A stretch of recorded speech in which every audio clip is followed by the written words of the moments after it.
तो यार आज की मंडे नाइट रॉ की जो शुरुआत है वो सेथ रॉलिंस करते हुए नजर आते हैं। एंड आज के सेगमेंट के अंदर वो रूल्स और रेगुलेशन की बात करने वाले थे उस मैच की जो कि हमें समर स्लैम में देखने को मिलने वाला है सीएम पंक और ड्रू मैकिंटायर के बीच में। एंड आज भाई जो सेथ रॉलिंस के कपड़े थे उसको आप लोग किस तरीके से परिभाषित करोगे कमेंट में बता देना मुझे, क्योंकि वो आए तो थे रेफरी वाली ही आउटफिट पहन के, बट उनकी जो आउटफिट है वो हमेशा ही अलग टाइप की होती है। अब भाई सेथ रॉलिंस रिंग के अंदर आकर ज्यादा टाइम वेस्ट करते नहीं है, बोलते हैं कि भाई अब ज्यादा टाइम बचा नहीं है, समर स्लैम को केवल 5 ही दिन रह गए तो बुला लेते हैं उन दोनों को, मतलब सीएम पंक और ड्रू मैकिंटायर को। तो सबसे पहले सीएम पंक आते हैं एंड उसके बाद ड्रू मैकिंटायर रिंग में आते हैं। अब दोनों रिंग के अंदर आमने सामने खड़े हुए हैं और गुस्से से एक दूसरे को देख रहे हैं एंड सेथ रॉलिंस उन दोनों को देख रहे हैं। और तभी सेथ रॉलिंस बोलते हैं कि मैं एक चीज क्लियर कर दे रहा हूं कि अगर तुम लोगों ने आज रिंग के अंदर मारपीट की एक दूसरे के साथ तो समर स्लैम में तुम्हारा मैच नहीं होगा, और अगर तुम लोगों ने मेरे ऊपर हाथ उठाया तब भी ये मैच नहीं होगा। तो भाई आज इन दोनों को अपनी भावनाएं कंट्रोल करनी थी, क्योंकि सेथ रॉलिंस ने एक चीज तो कंफर्म कर दी थी कि वो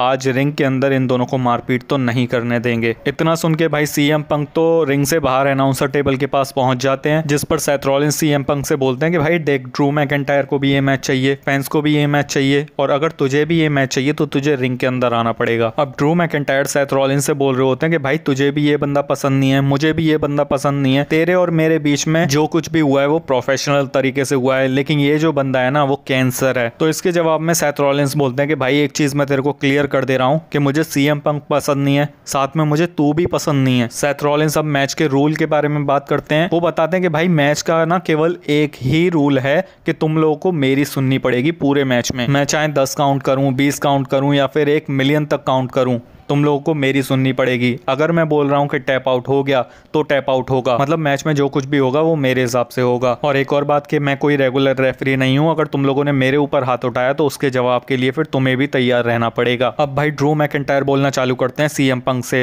वो बोलते हैं कि भाई रॉयल रंबल में तेरे को इंजर्ड करना मेरा कोई ऐसा मोटिव नहीं था, लेकिन तूने रसलमेनिया में और क्लैश एट द कैसल में जो चीज की, उसके बाद जब समर स्लैम में हमारा मैच होगा तो उस मैच में मैं सिर्फ इंजर्ड नहीं करने वाला तुझे, बल्कि उससे भी बुरा हाल करने वाला हूँ। इस चीज के लिए मुझे मोटा पैसा मिल रहा है, जबकि ये काम मैं फ्री में भी कर देता। इसके जवाब में सीएम पंक बोलते हैं कि भाई 10 साल से मैं इस कंपनी में नहीं था, उसके बावजूद यहाँ के लोग मेरा नाम चैंट करते हैं, ये लोग सेथ रॉलिंस का गाना गाते हैं, मेरा नाम चैंट करते हैं, लेकिन तेरा क्या, तू कुछ भी नहीं है। इसके बाद वो ड्रू मैकिंटायर से बोलते हैं कि भाई तेरे करियर के लिए ये सबसे अच्छी चीज है कि तूने सीएम पंक को हर्ट किया है, लेकिन तेरे करियर के लिए सबसे खराब चीज ये है कि तूने सीएम पंक को हर्ट किया है। तू कितना ही लंबा क्यों ना हो, कितना ही चौड़ा क्यों ना हो, लेकिन तू सबसे बेवकूफ इंसान है। मैं तेरा दुश्मन हूँ, लेकिन सबसे बड़ा दुश्मन तू खुद ही है अपने आप का, एंड वो चीज तूने प्रूव भी की है और वही चीज तू प्रूव करेगा सैटरडे को भी। मैं तेरी तरह लंबा नहीं हूँ, मैं तेरी तरह चौड़ा नहीं हूँ, मैं तेरी तरह तेज नहीं हूँ, लेकिन मेरे अंदर जिगर है। अब भाई हिंदी में तो यही मतलब निकल रहा है। इसके बाद वो बोलते हैं कि पता है मेरे पास क्या है, मेरे पास ये लोग हैं जो कि मेरा नाम पुकार रहे हैं, तेरे पास क्या है। एंड बस भाई इतना बोलते ही ड्रू मैकिंटायर ने सीएम पंक के सामने उनका ब्रेसलेट निकाल के रख दिया, एंड उसको देखकर जो भड़के हैं सीएम पंक, भाई साहब मतलब रिंग के अंदर दोनों आमने सामने थे, ऐसा लग रहा था कि भाई नोच खाएंगे एक दूसरे को, लेकिन सेथ रॉलिंस की बात शायद याद थी इन दोनों को, इसलिए कुछ हुआ नहीं रिंग के अंदर। तो बस यार यही था पूरे सेगमेंट का सार। बाकी आप लोगों को अगर ये वीडियो अच्छे लगे हो तो WWE की इन्फॉर्मेटिव वीडियोस के लिए चैनल को सब्सक्राइब और इस वीडियो को लाइक जरूर कर देना। मिलते हैं नेक्स्ट वीडियो के अंदर।